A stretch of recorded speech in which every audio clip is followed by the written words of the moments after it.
దేవుని పరిశుద్ధ నామమునకు మహిమ కలుగును గాక. గుడ్ మార్నింగ్ ఫ్రెండ్స్,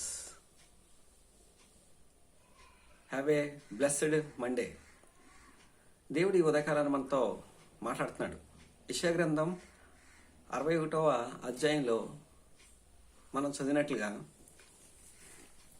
ప్రభువు యెహోవా ఆత్మ నా మీదకు వచ్చి ఉన్నది, దీనులకు సువార్తమానం ప్రకటించుటకును యెహోవా నన్ను అభిషేకించెను, నలిగిన హృదయం గల వారిని దృఢపరచుటకును, చెరలో ఉన్న వారికి విడుదలను, బంధింపబడిన వారికి విముక్తిని ప్రకటించుటకును అంటాడు.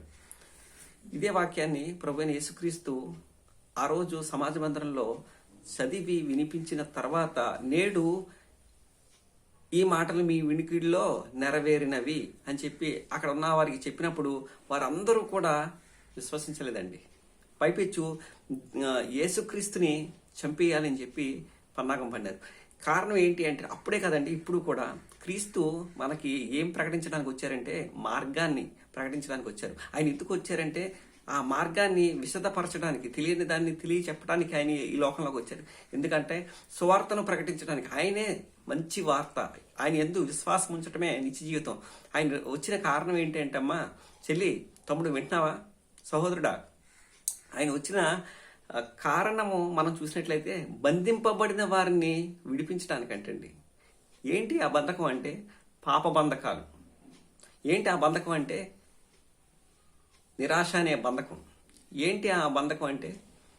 వ్యభిచారం అనే బంధకం, తాగుడు అనే బంధకం. ఈ బంధకాల నుంచి ఇహలోక సంబంధమైన విషయాల మీద బంధకాలు, ధనాపేక్ష అనే బంధకం. ఏమంటే ఈ బంధకాల్లో మనం చిక్కుకొని మనిషి ఏం చేస్తున్నాడంటే, ఇదే లోకము, ఇదే జీవితం అని చెప్పి ఆ బంధకాల్లో చిక్కుకుపడిపోయి ఆఖరికి తను కోరుకున్నది దొరక్కపోతే ఆత్మహత్య ప్రయత్నం చేసుకొని చచ్చిపోవాలని చెప్పి ప్రయత్నం చేస్తున్నాడు. అలా జరుగుతున్నాయి నేటికి. కొంతమంది చూడండి, భర్త ఉంటాడు, భార్య వ్యభిచారం చేస్తూ ఉంటుంది. భార్య ఉంటుంది, భర్త వేరే ఒకరితో అక్రమ సంబంధం పెట్టుకుంటాడు. కారణం ఏంటి అంటే ఇచ్చ, లోకేచ్ఛ, శరీరేచ్ఛ. మనిషిని చంపేయడానికి సైతానుగాడు చేసే కుట్ర అని మనం తెలుసుకుంటున్నాం. కారణం ఏంటంటే దేవుని భయం లేకపోవడం వల్ల. కాబట్టి దేవుడు ఏం చెప్తున్నాడంటే, చెరలోనున్న వారిని విడుదల. ఏ చెర అంటే అది ఆ దుష్టుడు చెరపట్టేశాడు. ఆ దుష్టుడు ఆ సాతాను చెర నుంచి, ఆ పాపపు బంధకాల నుంచి విడిపించి ఏం చేస్తానంటాడంటే, మీకు రక్షణ ప్రకటించడానికి. ఏంటి ఆ రక్షణ అంటే, ప్రభువైన యేసుక్రీస్తు ఏం చెప్పారంటే, నా యందు విశ్వాసం ఉంచండి, నేను మీకు నిత్య జీవితాన్ని ఇస్తాను. మీరు ఈ లోకంలో యాత్రికులు, ప్రయాణికులై ఉన్నారు. గమనించటమ్మా చెల్లి, నాన్న, డాడీ, మమ్మీ, నేను చెప్తుంది వినండి. ఈ లోకంలో మీరు యాత్రికులను, ప్రయాణికులై ఉన్నారు. కాబట్టి ఈ లోకంలో మనం కొంతకాలం ఉండి వెళ్ళిపోతాం. ఈ లోకం కోసమే మనం ఆలోచించకూడదమ్మా. యేసుక్రీస్తు నా పాపాలని క్షమించి ఈ లోకంలోకి రావడానికి గల కారణం క్షమించడానికే. ఆ క్షమాపణ మనం ఉచితంగా దేవుడు మనకు అనుగ్రహించాడు. కాబట్టి మనం పొందుకోవడానికి ఎందుకు ఆలస్యం చేయాలి మనం అంటాడు. ఇంకా ఆయన వచ్చిన కారణం ఏంటంటే, దుఃఖాక్రాంతులందరినీ ఓదార్చడానికి. ఈరోజు నువ్వు శోక గుంటకుంటూ వెళ్ళిపోతున్నావా? నిన్నెవరు పట్టించుకోవట్లేదా?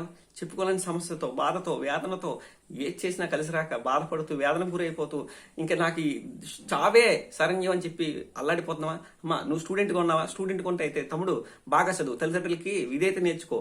తల్లిదండ్రులకి చెప్పేది, నేను దేవుని తర్వాత ఎక్కువగా ప్రేమించేది నీకు నీ తల్లిదండ్రులే. కాబట్టి నీ తల్లిదండ్రులు లోపడి ఉండు అని ఏమంటున్నాడంటే, దుఃఖము మనకు ఎప్పుడు పుడుతుందంటే, మనం చేసే ఏ పనైనా ప్రయత్నించకపోయినప్పుడు, లేదా పాపంలో పడినప్పుడు ముందు సంతోషం ఇస్తుంది, ఆ తర్వాత మనం దుఃఖంలో ముంచేది. అందుకనే దుఃఖాక్రాంతులందరినీ ఓదార్చుటకు, ఉద్ధరించడానికి యేసుక్రీస్తు ఈ లోకంలోకి వచ్చారు. అంతేకాదు, ఇంకేమంటాడంటే, బూడిదకు ప్రతిగా పూదండను, దుఃఖమునకు ప్రతిగా ఆనంద తైలమును, భారభరితమైన ఆత్మకు ప్రతిగా స్తుతి వస్త్రమును వారికిచ్చుటకు ఆయన నన్ను పంపి ఉన్నాడు. యేసుక్రీస్తు ఎందుకు వచ్చాడమ్మా చెల్లి, సహోదరి, ఎందుకు వచ్చాడో తెలుసా? నిన్ను ఉద్ధరించడానికి, నిన్ను కాపాడడానికి. నీకు భారభరితమైన ఆత్మ ఉందా? నలిగిపోతావా? నలిగిపోయి, కృంగిపోయి, విరిగిపోయి, బద్దలైపోయి ఉన్నావా? అయితే నీకు ఆనంద వస్త్రాన్ని, ఇంకేమంటాడు, నీకు బూడిదే అంటే ఏవీ లేని పరిస్థితి, ఏది కానరాని పరిస్థితి, ఏది లేని పరిస్థితిలో ఉండిపోయావా తమ్ముడు, చెల్లి? అయితే విను, దేవుడు నీకు ఆ బూడిదకు ప్రతిగా పూదండ, రెట్టింపు ఘనత నిన్ను ఈరోజు ఆయన నీకు చేస్తున్న ఆయన కుమారుని ద్వారా ఈ దీనదాసుడి ద్వారా మాట్లాడుతుందంటే, నీకు బూడిదకు ప్రతిగా పూదండను, దుఃఖమునకు ప్రతిగా ఆనంద వస్త్రాన్ని దేవుడు ఇవ్వడానికి యేసుక్రీస్తు అందుకే వచ్చాడు. ఎందుకంటే ఆయన మాటలు, మనిషి రొట్టె వల్ల మాత్రమే కాదు కానీ దేవుడు మాటల వల్ల, అంటే దేవుడి నోట నుంచి వచ్చే ప్రతి మాట వల్ల అటు జీవిస్తాడని చెప్పి దేవుడు సెలవు ఇచ్చాడు. ఇంకేమని చెప్తున్నాడు, దుఃఖించే వారికి ఉల్లాస వస్త్రములు. దుఃఖము దేనికి సూచన అంటే, ఆ వస్త్రాలు దేనికి సూచన అంటే మనకి అలంకారానికి, ప్రతిష్టకి. మనం దుఃఖంలో ఉండిపోయినవాడు వస్త్రాలు సరిగ్గా ధరించుకోలేడండి. కానీ ఆ దుఃఖ వస్త్రాలు తీసేసి నిత్యానంద వస్త్రాలు నేను ఇవ్వడానికి వచ్చాను, నా ఎందుకు విశ్వాసం ఉంచాను అని చెప్పాడు. ఇంకేమంటున్నాడంటే, భారభరితమైన ఆత్మకు స్తుతి వస్త్రం. మనం ఇంకా ఆ దేవుణ్ణి స్తుతించడంలోనే ఆనందపడిపోతూ ఉంటాం.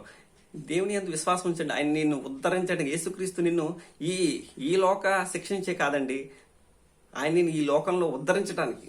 నీ భారభరితమైన ఆత్మ, నువ్వు నలిగిపోతున్నావు, నీ హృదయం నా భారాలంతటిని. అందుకనే అంటాడు కదా, సమస్త భారమును మోసుకుని పోచున్న సమస్త ప్రజలారా నా ఎద్దుకు రండి, నేను మీకు ధనాన్ని ఇస్తానని అనలేదు, పేరుని ఇస్తానని అనలేదు, విశ్రాంతి, నెమ్మది, సంతోషం, సమాధానం ఇస్తా అని చెప్పి దేవుడు చెప్పాడు. కాబట్టి ఈ ఉదయకాలం, ఈ సమయాన్ని, ఎందుకు నువ్వు యేసుక్రీస్తుని విశ్వసించకూడదు?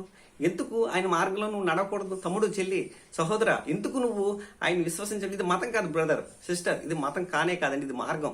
మనసు మార్చుకుని మీరు ఆయన మార్గంలో నడిస్తే రూపాంతరం పొందుతారు. కనుక ఆ రూపాంతరం నిన్ను దేవునికి దగ్గరగా చేర్చేస్తుంది. తద్వారా నేను ఆనందంతో, ఉల్లాస వస్త్రంతో, స్తుతి వస్త్రంతో ఆయన ఎదుర్కొనే ప్రయత్నం మనం చేస్తాం. ఓకే అమ్మా, God bless each and everyone. దేవుని పరిచర్యలో మీ Anand Kumar. God bless each and everyone. Thank you.